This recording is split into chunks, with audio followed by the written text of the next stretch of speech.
சொல்லுவியா சொல்லுவியா? அந்த மேல் மாவள விவசாய பிரச்சனை, சீமான கூப்பிடு, சீமான கூப்பிடு.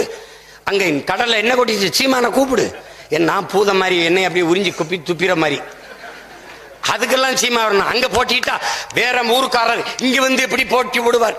இதேண்டா கருணாநிதி எம்ஜிஆர்ட்ட கேட்கல, இதே ஜெயலலிதாட்ட கேட்கல? எப்படி இருக்கு பாருங்க. நான் கேட்பான், ஆளூர் சானவாஸ், ஆளூர் எங்க இருக்கு? நாகர்கோயில்ல ஒரு ஊர். அவர் நாகப்பட்டினத்தில் சட்டமன்றத்தில் நிற்கும் போது போட்ட அவங்களுக்கு ஏதோ பிரச்சனைங்க. என்னை பார்க்கும்போது அவங்களுக்கு ஏதோ பிரச்சனை. நான் கூட பாண்டைகிட்ட கேட்டேன், தன்னலமற்ற அன்பான சர்வாதிகாரம். நான் என்ன சொன்னேன், சர்வாதிகார ஆட்சி முறை, தன்னலமற்ற அன்பான சர்வாதிகாரம், அதான் ஆட்சி முறைன்னு சொன்னேன். அது தாயின் பேரன்பு தான் தன்னலமற்ற அன்பான சர்வாதிகாரம்.